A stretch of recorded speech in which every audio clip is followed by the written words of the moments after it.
Welcome to Out is Through, a podcast about living a meaningful life in difficult times. I'm Larry Lariosa, and I'm a life coach and licensed marriage and family therapist. In these uncertain times, maintaining a sense of well-being and purpose feels more challenging, yet more important than ever. In this podcast, I'll feature guests who have used their life experience, passion, and creativity to find personal meaning and deeper connection. As the saying goes, the only way out is through. And I hope these conversations help inspire you to live life to its fullest. So thanks for tuning in, and enjoy the episode. Hi, and welcome to another episode of Out is Through, a podcast about living a meaningful life in difficult times. My name is Larry Lariosa, your host, and here we are. It's 2026. It's a new year, and already a lot has happened. I feel like we're going to have a long year ahead of us. And I thought a great way of maybe starting the year would be to talk directly about how to get through these unstable times. So we're bringing back a friend of the show from episode 2, Dr. Natalye Pearson. I should also mention this episode was recorded before the ICE killings in Minneapolis, but the conversation is very much relevant to what's happening there and what's happening across our country.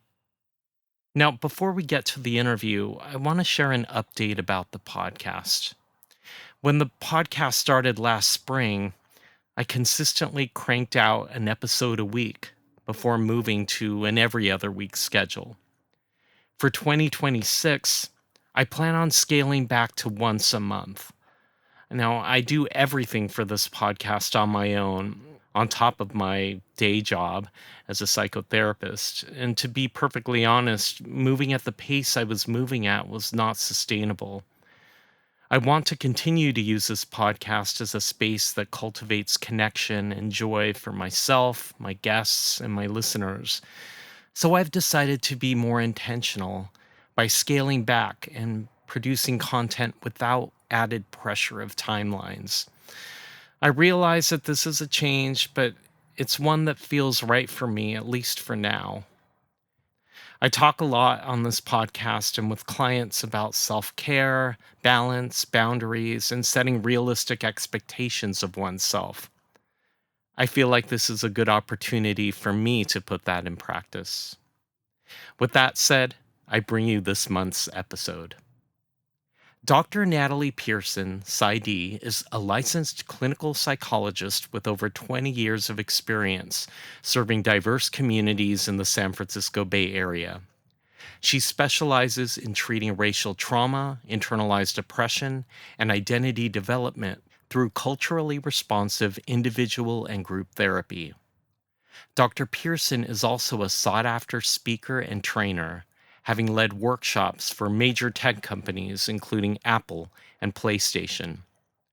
Her work is rooted in the belief that healing begins with reconnecting people to the truth of who they are. I'd like to welcome to the podcast for a second time, Dr. Natalye Pearson. It's so good to see you. It's so good to see you too, Larry. Thank you so much for having me back and letting me just be able to talk some things through with you. So thank you for having me back. Absolutely. And just for context for folks listening, Dr. Natalye Pearson is a friend of the podcast, a friend of mine. And Natalie's on the second episode of Out is Through. And Natalye tells a little bit about her journey to become a psychologist, but also her journey doing what she does, which specifically, I mean, she does a lot of different things and is a very well-rounded therapist, but has interest and expertise specifically in dealing with trauma and particularly racial trauma, which is so unfortunately timely in these times we're living in. Yeah. So, but first, before we start with anything, I just want to acknowledge Natalye and I lost a colleague, someone in our community that I haven't seen in a very long time, but somebody I've thought about and spent time with in the early 2000s. And we tragically lost Alberto Rangel December 4th, 2025. He was killed at the workplace, and we're processing it from a place of he was in our field. He was a social worker, but he was somebody we knew, somebody that was, I know that people in my life were really close to him. So that's the first question I want to ask you, because we're going through this collective trauma specifically around Alberto, and we've been sharing photos, and we have a mutual friend, Carlos, that we're on this text thread. But I want to start with that. How are you dealing with the trauma related to losing him so tragically? It was, gosh, ugh. Um, I have so many thoughts, but one, like, I remember that morning when I got your phone call at, like, at 9 a.m. or your text at 9 a.m. And I was like, what? I I'm not doing well. Let's just put it there. I'm not doing well. I think there's so much that goes into Alberto's death. Like, one, like you, I hadn't spoken to him in many years, like maybe 10. He was our friend Carlos's roommate during a time that was so instrumental in our lives, right? Me, you, Carlos were entering in or continuing or finishing up graduate school. Alberto had just finished. He was a budding social worker, but it's so interesting because maybe about a week before he passed, Carlos and I were reminiscing about those days, the early 2000s. Mm, And there was a therapeutic group that he was attending for Latino men that we were talking about all the wonderful people that he met from there. And then that next week, I got, the the call. I think what makes Alberto's death so or the grief of it so like compounded is like that it's all over the media. I've lost friends yeah. before. I haven't had a friend who was murdered, so this is the first. I hope the only, unfortunately. But to have it over and over again, like replayed in the community or finding out more information about how he passed, I didn't realize how that impacts grief and that kind of it's sort of like hearing it all over again every single time. Yeah, it's just, and then I think about all the socio-political aspects of his death, and that Yeah. also, um, especially during this time when we have so much rampant oppression. Yeah, rampant. Just, where we feel Yeah. like, I know for myself, I feel like my life is threatened all the time. I'm in a constant state of just being revved Yeah. up. And now it's like these various different ways. So I am sitting with it, and I am also grieving the loss. It's also weird what happens when we lose somebody is that like it brings a whole bunch of people back together. There's an aspect that I am appreciating, that we all know each other, are connected through Alberto. And I think that the thing that I have trouble with is that bad things happening to really good people.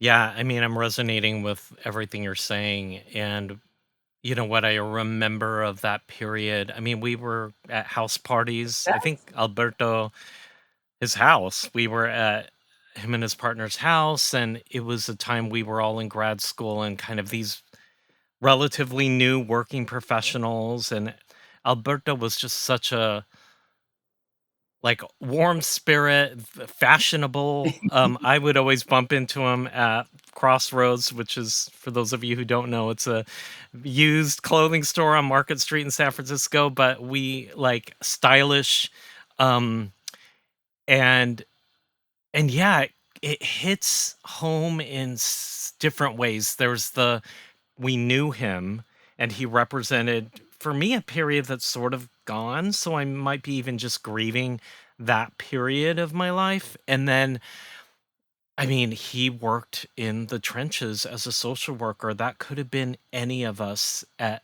a point in our clinical career. And I have been chased around by clients in waiting rooms. So I know that feeling. And then to be expected as the person that has a quote unquote training to de-escalate, to sort of carry that on our shoulders when we're scared shitless, Oh, and then it actually happening to this beautiful soul, which is heartbreaking. And I'm hearing about it through that lens, but I'm also, my partner's in the HIV, healthcare, STD world, so I'm hearing it from him and our friends in that circle. And then you're right, like this, it's in the news, and they don't. I mean, he might have been flattered that they got his age off by by by 10 years or so.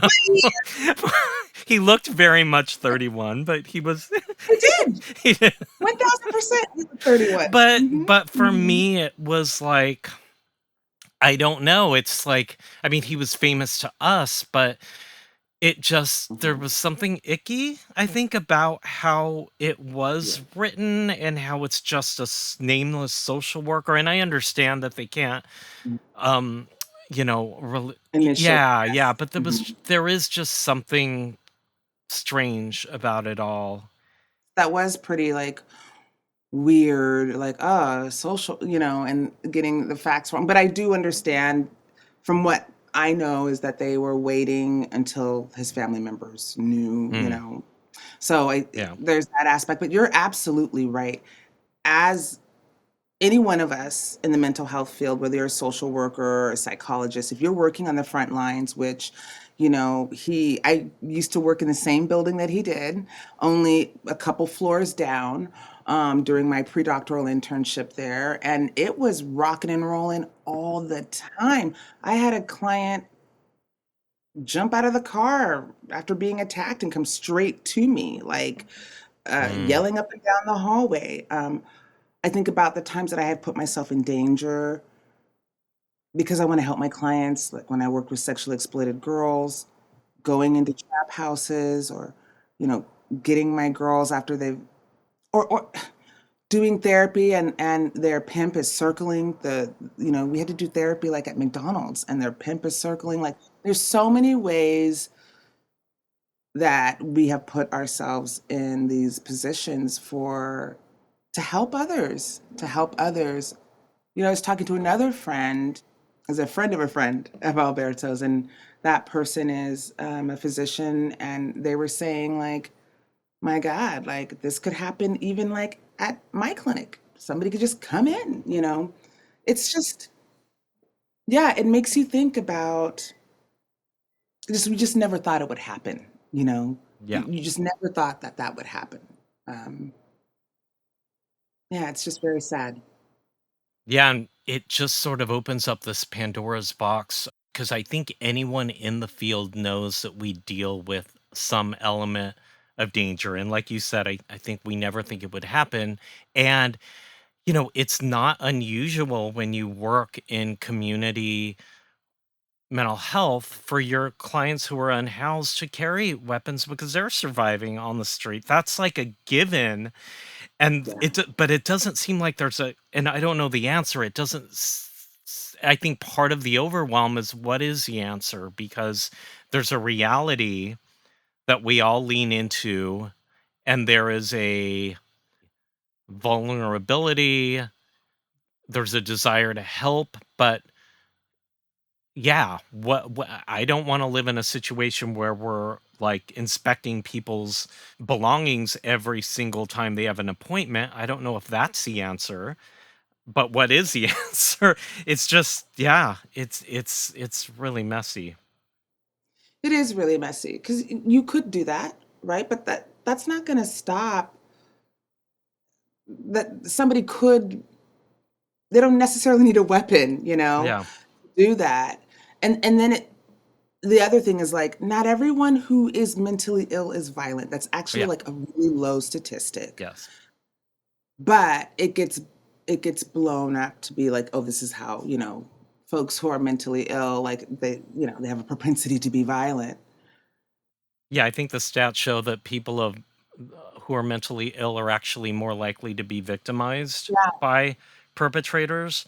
So that is a definitely a misconception that floats in the air, and right away the media sort of blows that up.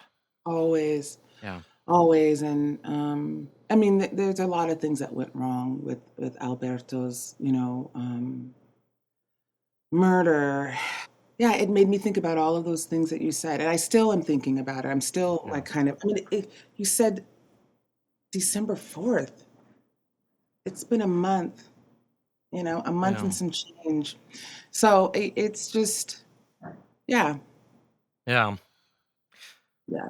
Well, maybe this is a good segue to our theme, because part of, I was talking to my partner, Terry, about like we're going through it, just processing it all. And I think what makes Alberto's situation even more intense is the violence on a larger level. It's like that was a microcosm to what feels like violence everywhere. And living in this age of violence and, as you said, the omnipresence of oppression and racism and misinformation. So I think that's a good segue. Yeah. Yeah. Can we, just for listeners, do just a quick soundbite of how you got into this field? And you tell your story, you tell all the trials and tribulations, but for those who haven't, just can you recap like what drew you to psychology and what keeps you in it? I'll do a quick thumbnail sketch. Born and raised in San Jose, I'm a Black woman. Uh, and San Jose has 2.9% Black population. I don't know if it's more than that, but it was like that when I was younger. So that comes into play. But when I was 12, my sister became the symptoms of her mental illness started to present itself.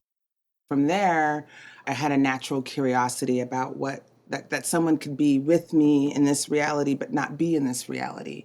And so that kind of sparked my interest. And then I took a psychology course in my junior year in high school, and I kind of was like, wow, like this all makes sense, what the symptoms I was seeing of my sister. So that sparked my initial desire. I went to school, I thought I was going to major in psychology. I did not. I majored in sociology and a minor in ethnic studies. And then I started working in HIV and AIDS shortly afterwards, after school. And that's something that Alberto's death kind of like brought back, like, wow, that was where I started, a desire to want to shift things. There was a lot happening during the late 90s, mid to late 90s, just about people getting sick, people being disenfranchised, their rights being taken. Like it was a thing. And so this was the way that I could contribute, was working with the HIV and AIDS sector. I had family members who had HIV. I had, so that was my desire to kind of work with people. And then after like 5 or 6 years, it seemed like I was doing the thing that I didn't realize, but I was kind of like counseling people or talking to people about their problems. And I was started to do sister circles with Black women around colorism, which is a form of internalized depression in which we are within race practicing discrimination based on the color of our skin, right? And I was facilitating these sister circles, but also we were filming it. And I wanted to go back to school to get the proper skills to work with Black women around healing internalized depression, healing the ways that we hurt ourselves. And so that was the bug that I got bit around, just working around internalized depression and trauma. I didn't know it was trauma. Hmm. Well, I went to graduate school in San Francisco, and then one of my first practicums was at this lovely place. I always love to mention the name, Center for Special Problems. Have they changed that name yet? I remember even back then having discussions I of, know, right? this You're is like, not the this greatest name for yeah, yeah. I mean, unfortunately, the community mental health clinic that was Centers for Special Problems has closed, Mm, but they did amazing work. And they had a couple different tracks. One of them was the chronic trauma, folks who are victims of sexual abuse, also sexual offenders. I was like, wow, all in the same lobby. no. Wow. Domestic violence Oh my offenders.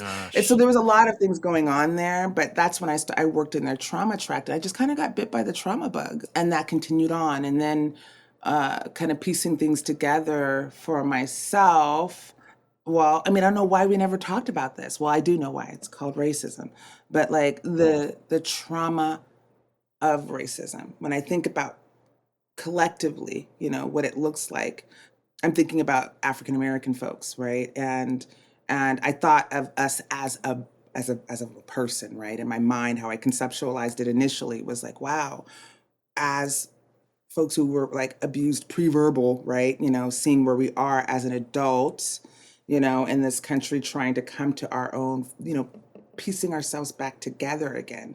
Again, this is just how I conceptualize things. But that led me to wanting to do more work in terms of like, I want to give people the tools that they need to heal, right? And whether that's that I'm suggesting some things or you're finding your own tools within yourself, we know what the fucking problem is, excuse my French: racism, white supremacy, you know, heteronormative, all of it.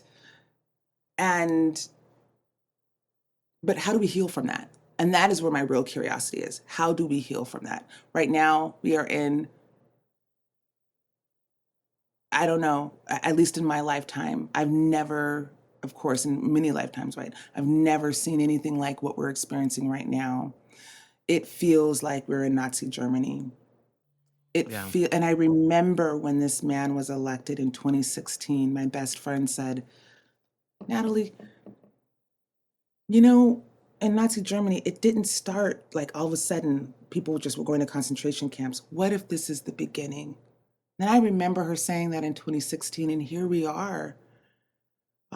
And so, like, yeah, I've been really thinking about how this is just everywhere. I cannot escape this. It is everywhere. And it's by design that it is being, these public lynchings, these public mass killings and so forth are being bombarded. There's a lot of stuff in all forms of media that is really, really toxic and fear mongering and scary. So I had to figure out a way to like, I Yeah. feel it. So how do I keep fighting? Because we did. I'm sorry, I know I'm talking a lot, Mm, but Gen Xers, I really do feel like, and this isn't a generation thing against generation, but I can only talk about my own generation. And when I was 16 years old, 13 years old, I had this desire to fight for for everyone, for our rights, for freedom. No, I didn't have HIV, but I wanted to fight for folks who had HIV and AIDS. I saw what was happening, and I went to protest. I stood up. I mean, we did lots of things. So I want to tap into that. yeah. I mean, as I hear you, I just think like I'm a firm believer in our gifts and our paths leading us to our purpose, and knowing your story. And I really encourage folks to listen to episode 2 if they haven't, and hearing you now, how all of your life experience and your academic training led you to this insane moment where you are at. I know you are experiencing it just like us, but I think your gift is that, and which is why I'm so happy that you're on this podcast, is everybody is scared, Scared. but also that fear turning into numbness, turning into They can't see complacency. I'm nodding. Big Yes. nod. Um, Yes. so that's one end. Then the other end is terror, hypervigilance, fear of leaving the house. So Oh my God. we're all in it. So maybe we can just start with, yeah, what are you seeing and what do you know to be true? Well, I mean, I could start with what I'm seeing, Yeah. in my practice In your practice, and in yeah. myself. And in yourself, yeah. Hmm. Yeah, yeah. You just listed so many things like, um, in my practice, I'm seeing a lot of fear. I'm seeing people paralyzed with fear. I'm seeing people's, I mean, folks who are already struggling with racial trauma. And I think like, so just to break down like some symptomology, right? When we think about PTSD, we think about hypervigilance, right? We think about avoidance, we think about intrusive memories, anxiety, sense of foreshortened future, you know, depression, trouble eating, trouble sleeping, you know, sleeping too much, eating too much, all of those things, right? So the PTSD is such a nexus of symptomology. And when you apply that to racial trauma, it is the same. We have people who are hypervigilant about like, am I safe? We are, and it's not like you don't have to be hypervigilant. We have to be hypervigilant. Is that ice? Because when I dropped my son off at school back in September, I remember seeing ice on the block and I was like, what the fuck? In my town. So yeah, we have to be hyper vigilant about, what is safety, what are safe spaces, what are not. There's avoidance. People aren't leaving the house. I was not leaving the house. I became very isolated in 2025. I am a very extroverted person. I like to be out in the streets. I get a lot of energy from people. Um, it's kind of like how I recharge, is how I process things. Like I process with other people. I'm not one of those that likes to be left alone, like to process my stuff. I need to bounce ideas off of people. I was not doing that. I was completely, and it's still hard for me to go out and do things. And I'm talking about just going to the store, like I just noticed my routine got smaller and smaller. Um, my clients, sense of foreshortened future, really feel like in regards to their livelihoods, that is our life. I'm sorry, I wish it wasn't, but like we do need to have money to buy things to provide for our families. And when you see that your big tech company is letting go of all the Black women that were top execs in sales in your region, there was only three, and they let them go. As a Black woman in sales, you're like, damn, those were our top. What am I going to do?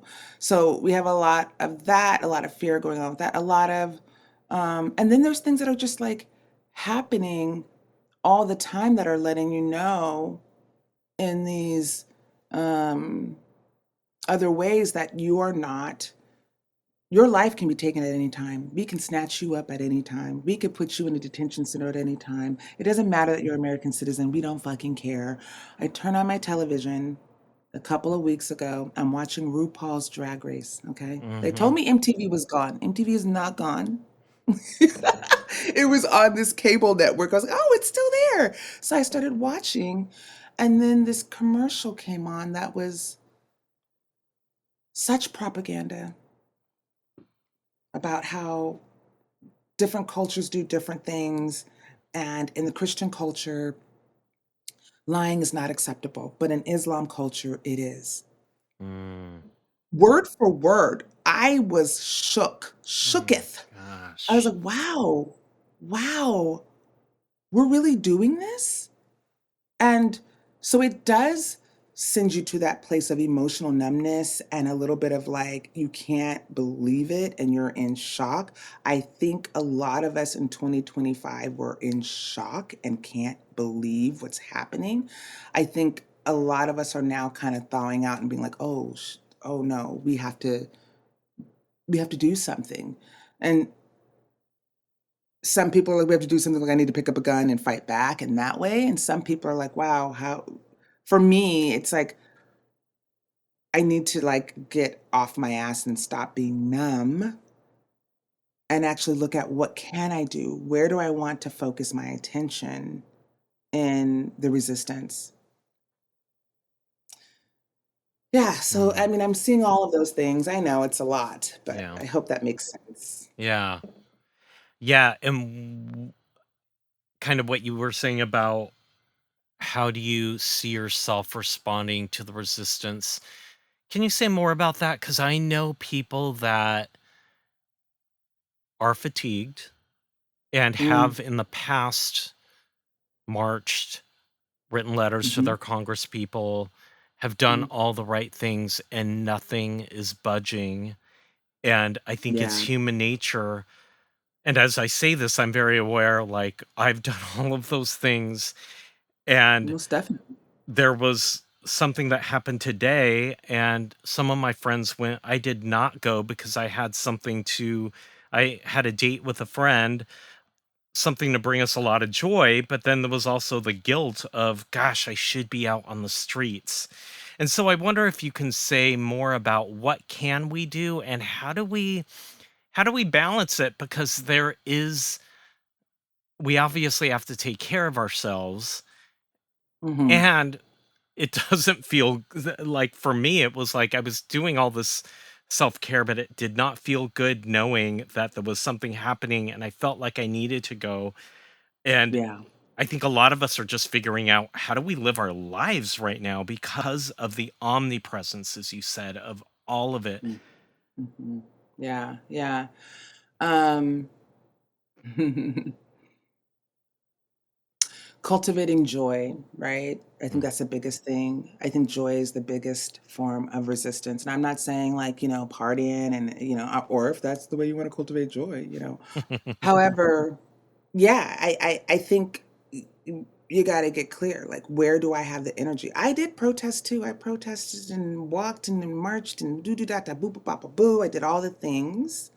I think for me, things got really clear very early in life. I think it was like the first like Gulf War, Mm. where we went out and we protested like in the mid '90s, and they still went to war. And I was like, oh, Yeah. my little brain was like, okay, so you're leveling up. They don't care, you know? And then it got reiterated with 9/11. Something happened, something shifted for me with Obama. And I was like, wow, I mean, it felt like we could do stuff. I Like we voted. know. And Hmm. what? And it was, I feel like in general, and I'm going on a tangent, but I feel like in general, we are paying for those Obama years. Some folks just really couldn't accept the fact. I'm not saying Obama was perfect, but that we had a black president, that he was actually really damn good. There was no scandals, in the White House and things like that. He was beloved all over the world, and people were like, damn, I guess white supremacists were like, no. So, some things that I have been doing is like, where do I want my energy to go? I have a finite amount of energy. I can't go to the protests. I'm tired of protesting. I feel like my people have protested for centuries. We're done. That is the running dialogue amongst Black folks. A lot of us are like, we're done. But where my money goes counts. I'm very clear that the only color that this country really does care about is green. So I divest from a lot of things. Let's take a break and return to our episode with Dr. Natalye Pearson.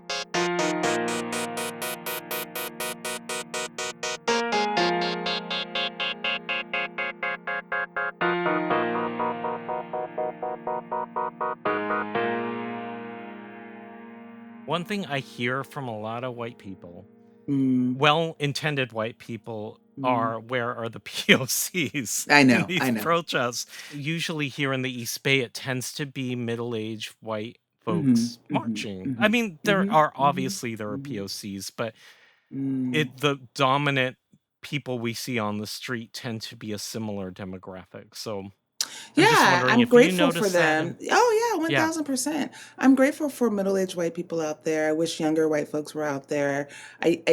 Um, I can't speak for all Black folks, but I know for myself the reasons why I am not out there. I'm not out there because I feel like ancestrally we have done so much.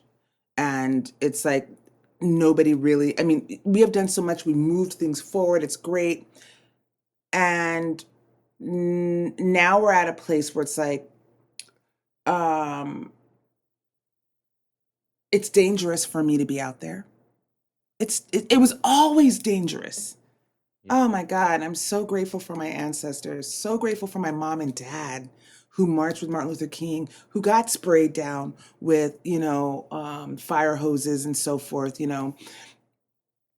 And it's like, yeah, y'all need to get your people. Yeah. That's the feeling. It's like you need to get your people because your people don't want to listen to us anymore. They never really Yeah. did. And so I'm going to find another way to protest. And I'm very clear that the only color that America really cares about is green. So my protesting is by Mm. divesting. Yeah. So I'm not, I had to, get rid of my Spotify. I love Spotify, but it had to go because I wasn't going to have my Yeah. monthly subscription money going to what it was going to, right? I was gonna say that's the CDs and the cassettes. The CDs and the cassettes. Hey, let's go Right. back to analog days. We know how to do this, you know. Right. Right. But yeah, I'm divesting in a lot of things. Like it made Christmas shopping really interesting. But then, like, it maybe we go back to like making gifts for people or whatever. That's the way I'm choosing. I only have a finite amount of energy. And some of that energy, yes, is going towards protesting, but I'm being very deliberate about the ways in which I'm doing that. My work is devoted to helping folks heal from racial trauma. And so I feel like my work is a form of resistance. This year was probably the first year that, I mean, I've always kind of, we're always holding our own racial trauma, but that it was like, oh my, I am greatly impacted by what is happening right now. I am afraid. I am can't catch my breath with everything that's going on while I'm holding the fear and anxiety of my clients and the fear and anxiety collectively. Because just like roots in the soil where like all of the plants are kind of communicating via roots, I feel the collective energy of, of Black folks, of brown folks. Like I feel that when somebody gets snatched up by ICE, Oh my God. I immediately, when that started happening, I immediately thought, oh my God, they're going to take me. They're going to take my baby. Yeah. Yeah. Because I already know this government does not care. They don't care if you have your Yeah. citizenship papers. They don't care, Yeah. you know? So, yeah, yeah. So I think some of the ways that I actually have been dealing with that is just figuring out where my energy can go, not being in denial. Because there was a period of time where I was in denial that this was impacting me. I was like, I'm okay. Yeah. Kind of like what we did with the pandemic, when I don't Yeah. know for you, but I was like, we're gonna be okay. We're gonna be okay. What they said 2 weeks, it's gonna be okay. Even though I heard what Kaiser town hall meetings were telling me, we're gonna be in this for 18 months at least. I was like, it's okay. We're gonna be okay. We're gonna be okay. You know, and so like not to be in denial that this is impacting you, to find ways that like you do want to contribute to the resistance.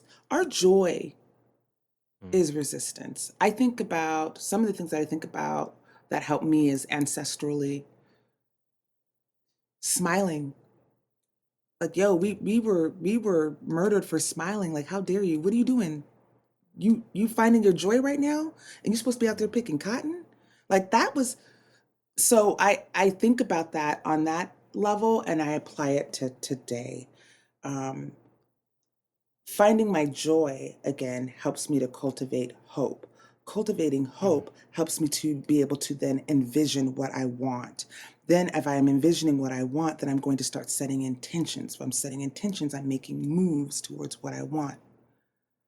But initially, I don't, I am being so, they want to keep us, and I say they, but I mean, it's very clear this government wants to keep us so in this place of fear that we are emotionally numb, that we are stuck on stupid, like, what the, you know? So I Yeah. am Yeah. constantly thinking about things in that way.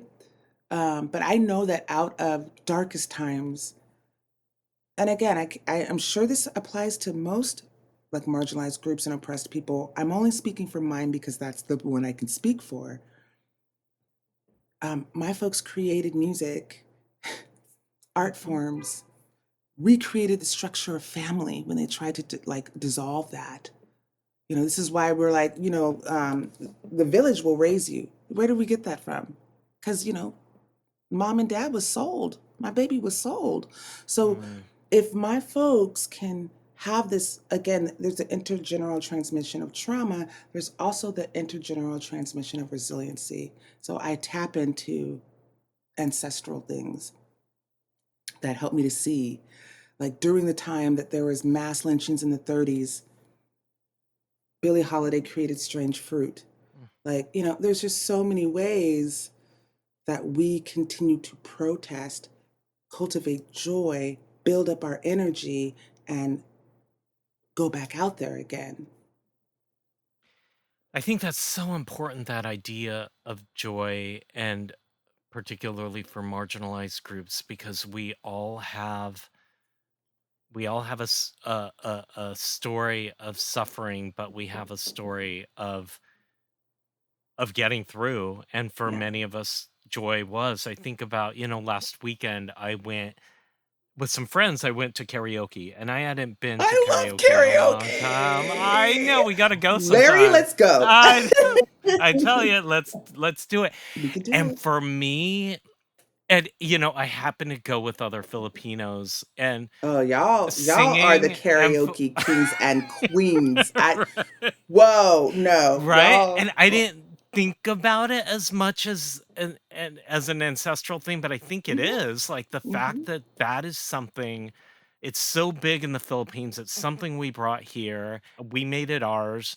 And then I also just think, as a queer person, like, I have been also leaning into queer joy, like Hmm. my eclectic music, and my little retro outfits, and really, because Yes. those are the things that bring me back to me. And to your point, I notice a shift. Am I, like, optimistic and, like, no, I'm not, like, Hmm. but Hmm. but I don't feel, I'm not collapsing Yes. in it the way that Yes. I have last year. I was kind of collapsing in it. It felt But like now it. I feel Hmm. like I'm not collapsing in it. And to me that feels like success, because there is that joy element. Yeah. And as you said, there's just so much, like, we got to hold it. We can't be in this, like, dark suffering place, even though it's scary and terrifying. There has to be a counter. Yes, multiple things can be true at the same time. Yes, this administration has it out for the orange man has it out for anybody that said shit against him. He has it out for women. He has it out for black folks. He has it out for queer folks. He has it out for anybody. So that is true. Is it as bad as they say it is? Maybe, I don't know. Am I still able to have moments of happiness and joy? Am I still able to have moments where I'm able to reconnect to the truth of who I am? Yes, Hmm. that's what you just said. And so is that energy what I need to help me like get the fuck up? Like if I could, it's just like when they rub your chest, when you're out, I need something to wake me up. And the Yeah. fact that I can continue to create joy, right? Hmm. So I think that's the biggest thing. Like I lean into what makes me feel. And I know this is going to be very weird. I said I wasn't going to go into this, like, but I'm still going to go into it. Harry motherfucking Styles. I Mm. I don't know what it is. I know he's been around forever, but this year something happened where I started listening to his music and it brought me joy. Then I started like watching these little interviews. And I was like, gosh, this white boy is so kind. Mm, Wow, white men out there that are kind. mm, Oh. then I started looking at, his tours and how he is on stage and how during that time, the Love on Tour, how that shifted like for some people, their feelings. And so feelings of like, hopelessness. This is during the pandemic and just coming out of the pandemic. So just being obsessed about, because it was a deep, deep rabbit hole and obsession that I'm yeah. still there. But that taught me, oh my gosh, this feeling of limerence. Yes, I was obsessed and infatuated. At the same time, while I'm scared to death that I'm going to fucking die, just that alone taught me, like, oh wow, two things can be true at the same time. So then I started connecting music, started listening to music in which there was a time where I felt free. There was a time where I felt like hopeful that I could fight for my rights. That was Mm, the 90s mm, and the 2000s. So now I'm starting to listen to music that I listened to then that really, and it's not anything like they were like saying, of course, Public Enemy was saying, yeah. fight for your rights, because I was a big Public Enemy fan, still am. But it's the remembering that we did do things, that we did shift society, that we can still do that. So I had to, and that reminded me of a education that my friend did, a group at Kaiser around music, how you could listen to music and it can bring you back to a time where, you felt more hopeful. You can listen to music and it'll bring you back to a time where you were heartbroken as well. Wow. So I just started to do that. I have a friend who dances in between sessions to kind of help Mm, her come back to um, recalibrating like her brain and how that's working. Like there's just so many different ways. I've started to like really I'm starting to really work with this thing that I call ritual psychology. It's not mm, enough that we have like, yes, we know what the problem is, and I want people to have tools, but sometimes there are rituals that you can do that is like a physical manifestation of your intentions. mm, I like to work with mm. the moon. Here we go. I'm about to get woo because I am from the Bay Area. Yeah, yeah, you yeah. know, like I like to work with the moon cycles. I set Mm, my intentions. I journal. I write about things that I really want to do. Envision, have deep meditations around what I'm calling in around the new moon, so that energy builds with the full moon. I don't know. It doesn't have to make sense. It makes sense to me. And yeah. it helps me feel like I'm no longer numb, but I am Mm, also in a place of hopefulness. And I know hope is faith's anemic sister, but I'm going to take hope for a minute so then I can yeah, start to access faith, you know, yeah. and trust. Mm, That's all I got right now, like in terms of what's helping me get through these times and unplugging. I yeah. definitely have to unplug from the matrix.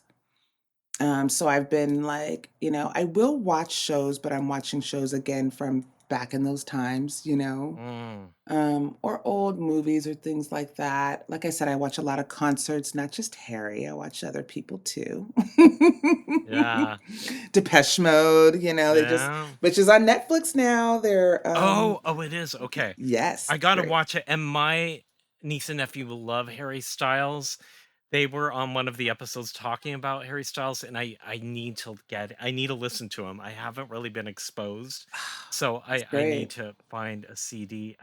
You know what's doing it for me right now is I'm going back to Soul, Keep on Moving, Ooh, and Back to child. Life, and those songs, just listening to them to now have a whole different meaning than it did in 19 whenever that was, 1991. 1990. I already know the year because it brings me back to little Natalie sitting in her room with her lilac boombox, waiting for KMEL to play Keep On Moving, and I'm getting ready to record it. But Yeah, yeah, yeah. absolutely.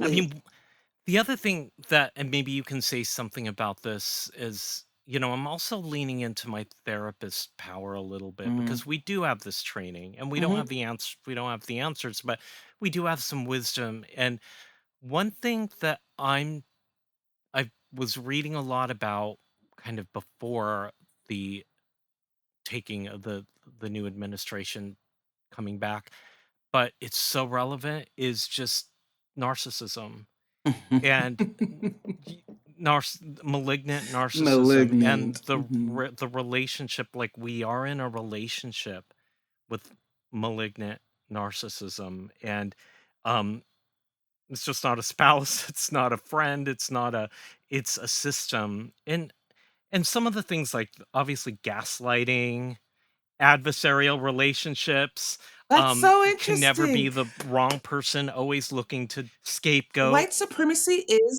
narcissistic, malignant narcissism. I'm saying white supremacy for a specific reason, right? Because that shit is real. I'm not saying all white folks, but definitely white supremacy is malignant narcissism, 1000%. You see the narcissistic wounding that we're dealing with right now. Right, right. And the remedies for the victims of malignant narcissism, everything you're saying, setting boundaries. They talk about gray rock and like yellow rock. So gray rock is like more of how's the weather. You don't get into deep conversations. Yellow rock is a little bit more like maybe you can talk about a little bit more, and then you can black out where you just completely cut off. And I Mm-hmm. have found that helpful, Mm-hmm. Mm-hmm. because we have that knowledge and it's totally relevant. Like you said, the system of white supremacy, patriarchy is malignant narcissism. Yeah, that's so funny.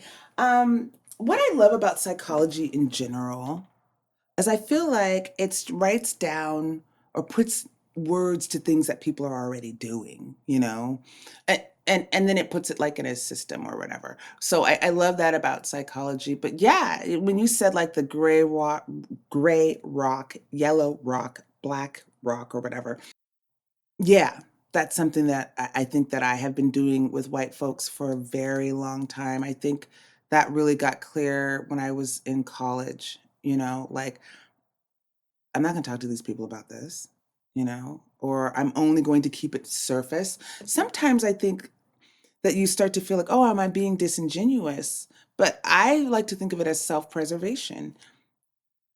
Do I really want to go there and argue down with this person? Is that Yeah. again, is that a good use of my energy? Yeah. You know? Yeah. Or do I just make a note? I'm not fucking with you.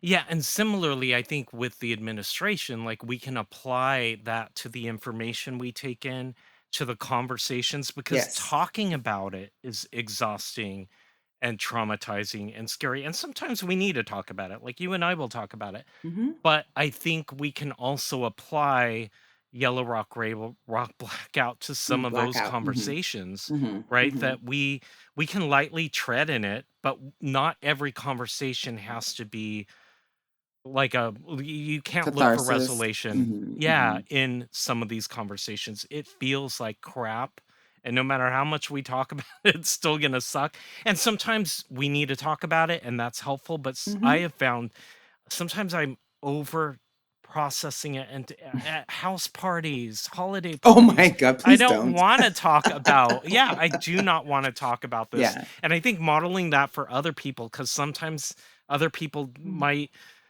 feel like that's what they need to talk about, or that's they don't have anything else to talk about. And I think even just like Mm-hmm. like switching the conversation a little bit to lean into joy or something else, Mm-hmm. because this is just hijacking our lives and we have Mm-hmm. control over at least what we talk about with our friends and family, and Yeah. we don't have to fall into that. We don't. Yeah, yeah, yeah. That's very interesting. Yeah, please set your boundaries with people, it's not a fun topic, meaning like this is not like over dinner, like, because for me, it is my life. I do like to think about things like, is this going to be psychologically injurious to me? Mm, Uh, mm. And if it is, that I'm not going to move from that place, right? Is this going to help me practice self-preservation? Is this contributing to, again, like the resistance in a way that feels good for me, that also feels like I can continue to do this for a long period of time, right?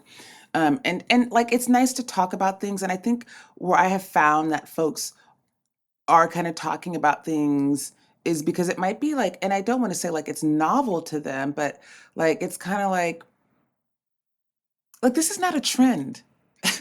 You know, this is not something that is like, pop culture, I'm not saying that for like, who you were talking about, but Yeah. when I find that people are bringing it up at like so casual, like at like, the house party or a dinner or the cookie baking party this year or something like that, it's like I will engage if it's going to lead to something dynamic, beneficial, but you can kind of tell when it's not. You could tell Yeah. when this is going to be a psychologically injurious conversation, and I'm not going to do Mm. it. I think you're right. Setting healthy boundaries is really important. I had written down something else, another way that I was kind of like trying to help myself get through this time because I think I said unplugging, but also in-person gatherings with like-minded people. And what I mean by that, like back in the day, when we were gathering for resistance to plan these things, it would be like at church. The Black church was where we met for everything, where we got our information, and we could trust the information. This is during civil rights era. And it was like one of the only places that they let us gather, and they left us the fuck alone because Jesus. And so I think there's some ways that I have like kind of thought about recreating that, and that's like I have in-person gatherings with friends that like think similarly to me, like kind of like think tanks or people that like witnessing me or reflecting me. um yeah, that Mm. seems to have helped. It's kind of like when folks in recovery go to meetings, right? You go to meetings to decrease your sense of isolation and to be around folks that kind of know what it's like to go through what you're going through. And so it's kind of I've applied that to my life too. That has helped. Like that has also helped me to get out. Like I want to be with my best friend and my other girlfriends. Yeah. Yeah. One thing when I give my talk around my film, which is about Mm, colonialism, I always mention that one of the primal wounds of colonialism was to strip people from the collective. And I yes. believe that the the opposite or the antithesis to that is to be in collectiveness with other people. That is a form of resistance, and you might not think of it as being on the streets or writing your congressperson, but it is. It is. Mhm. It is being together with people who are going through a similar form of um, fear, depression, oppression, and there's just something I have found, even in my time with friends in this karaoke Mm. circle, that it Yeah. just felt powerful to be with other people and be joyful.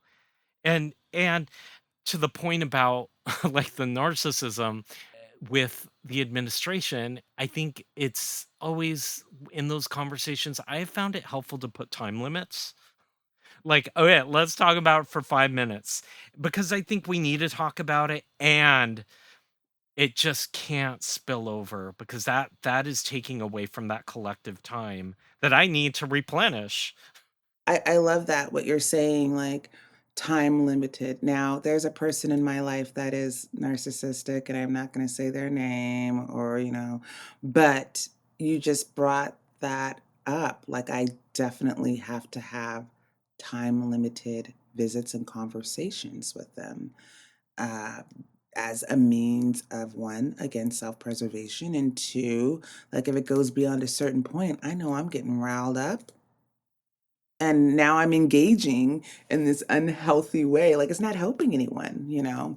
I lose myself and uh what I know to be true about this person and how they operate, and that they can't take it in, you know. Then all of a sudden now I'm trying to get them to see things the way, and then Um, that's just like they can't do that.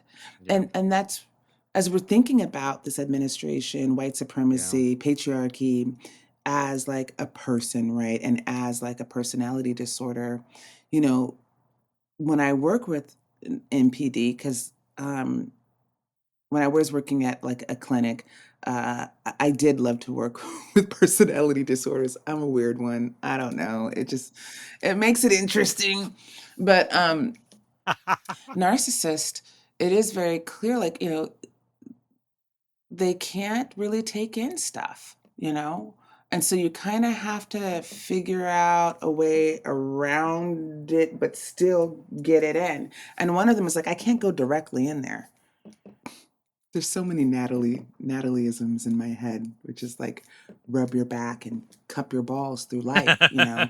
Sometimes you have to do that with narcissists. yeah, Now, I don't want to do that with this administration, but what that might look like of me rubbing, you know, their back is that like I'm going to go this way. I'm not going to engage in something that I know you can't actually take in, but I am going to do me.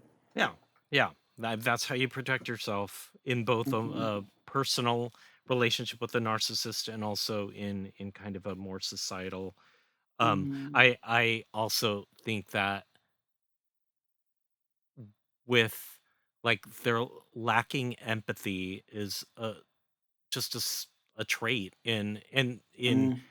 narcissistic in narcissists, and that is something empathy is something that feeds me, and so it's just Mm. knowing that it's not Yes. a good match, whether we're dealing with this administration or we're dealing with a narcissist in our own lives, like Hmm. empathy is like for some people, for people like you and I who were drawn to this field for a reason, empathy is like it's in there. It's Everything. like our heartbeat, Hmm. right? It's Hmm. everything. And Yeah. with someone who's so unempathetic, it's just I find myself wanting it and getting disappointed every single time, and it's maddening. And it's the same thing with the Mm. administration, not that I ever thought that they would be capable of it, but I was like, you can't surely you can't be this At least on some inhumane. level. Yeah. Yeah. Yeah. And it Yeah. just always disappoints me. And so why, I'm going to lean into the information I need to lean into because I'm trying to be a responsible person in the world and wants to educate myself and protect myself. But yeah, anything beyond headlines, I really, as you said, like being really discriminate on, is this going to further my, Yeah. is there a positive here? Is this going to harm my mental health? Yeah. Yes. And that's what I mean about unplugging. Like sometimes, I mean, I know I'm horrible. I actually am on Instagram way too much. And I'm scrolling. And even things that I think maybe last time I spoke to like that my algorithm is like, you know, very like curated for baby hippos and dogs and babies and, you know, things that make me feel happy. But there's always some political stuff going on right now. There's a lot on my feed, and I just have to like, I can't see it all. I already know what's happening. Every day there's a new thing, a new depth. And so I have to protect myself from that. I'm not saying I'm not getting the information. I'm not saying that I'm like completely like hear no evil, see no evil, speak Yeah. no evil. I'm deciding when I want to engage and how I want to engage. And like, as you said, for how long? Because what else can I do? I have to reserve my energy for the fight, you know? Yeah. And the fight does look like no matter what, for me, no matter what, I'm able to cultivate joy. I'm able to do things like sing. I decided to take a singing class at the local junior college. Remember, I was talking about, oh, I'm going to Yeah. go and do singing lessons. Well, then I was like, I don't know. I can't find someone to do singing lessons with. And I looked, there's a whole singing class. So I'm So going to go great. do that, you know, and that will get me around people. that'll get me around like-minded people and that folks who want to use their voice or, you know. Yeah. I mean, I love that for several reasons because I'm a karaoke guy, but I also think, Mhm. anytime, and you might know this from our work, but when I do a lot of like trauma work in EMDR, people will talk about tenseness in their throat, and it's the last part of our body before we actually Yeah, say yeah. something or sing something. So I love singing in that it Mhm. releases whatever you might be holding, and it's lyrical and it's musical. You can move, you can be sad, you can I mean, You have to music, breathe. you have to Your breathe. breathing is very important. That's breath work right there. That's your Yes. throat chakra opening up. Yes. And like, oh, yes, 1000%. So we got to go karaokeing. We got to make I'm a day. down.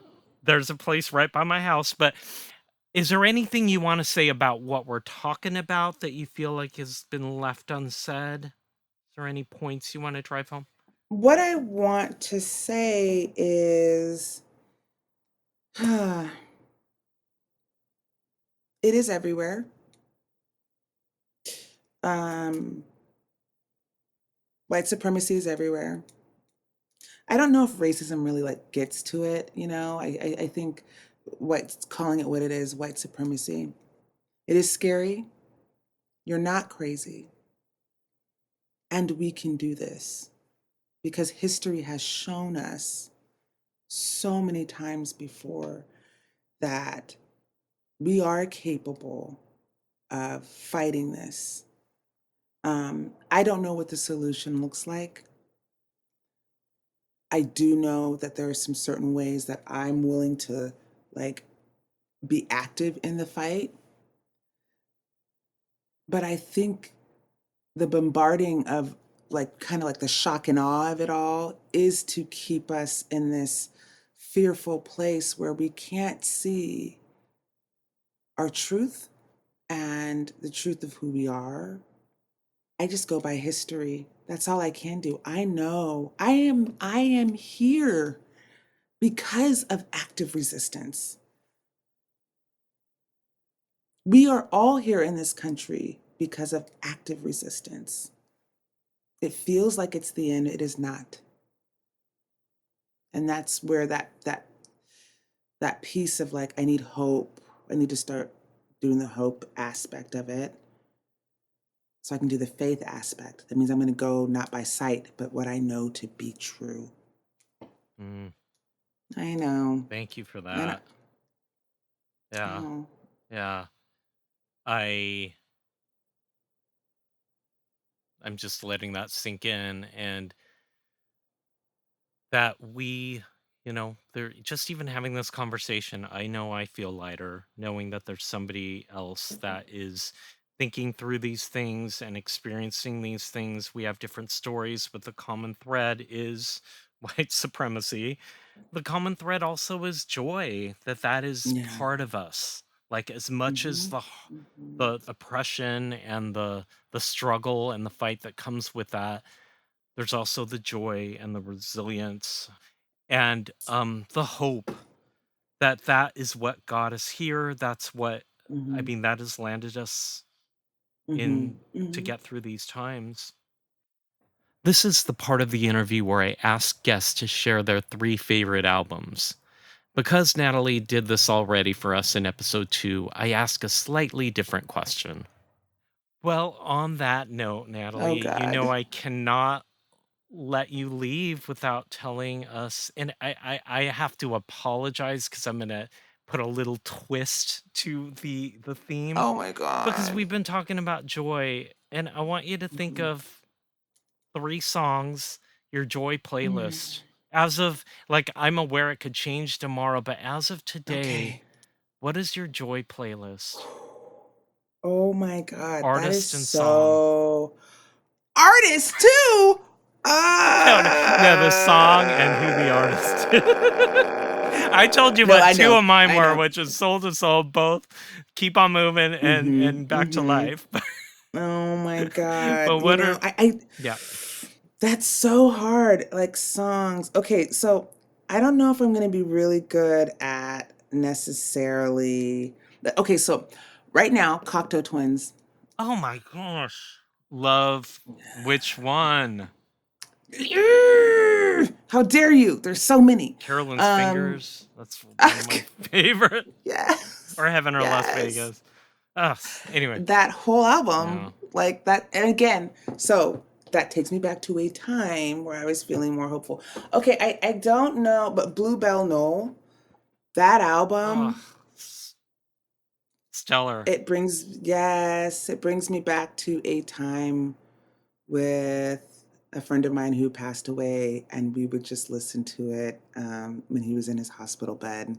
So Bluebell Knoll. It's a magical album.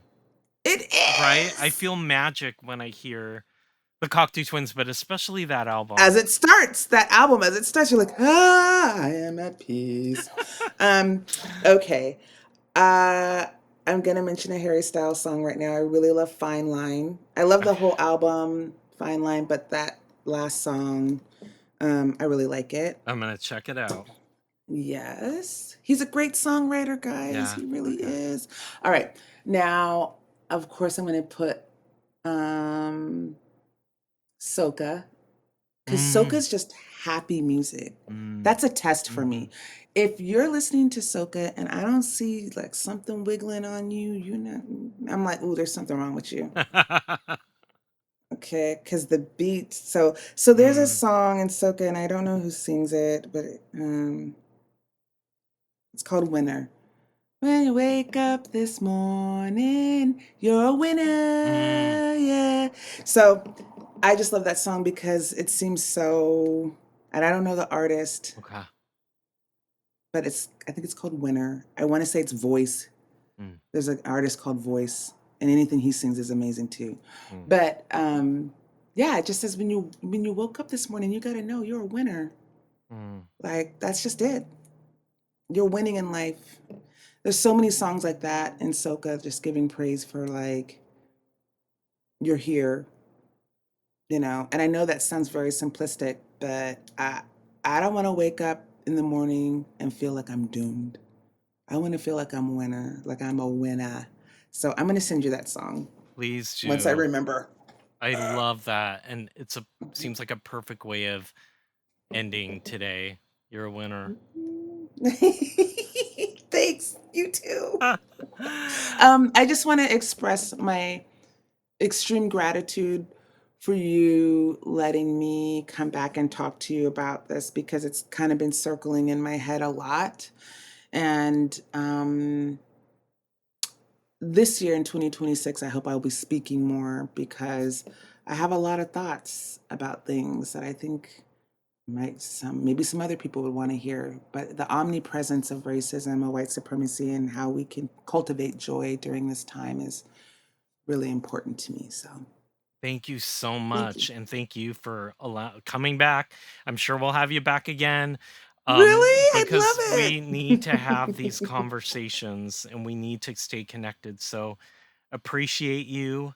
To learn more about Dr. Natalye Pearson, you can find her on the web at drnatalyepearson.com, and that's spelled Natalie, Natalye, Pearson, Pearson.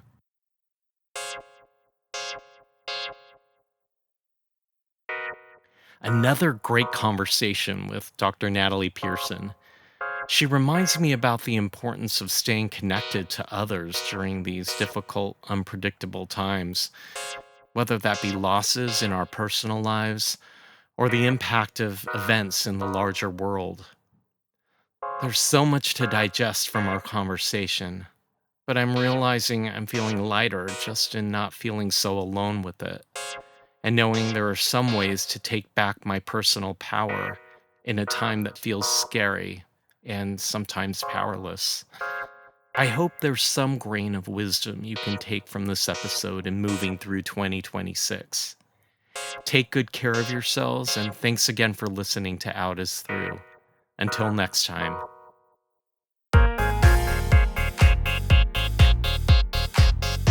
The views expressed by the speakers are their own, and their appearance on the podcast does not imply an endorsement of them or any entity they represent.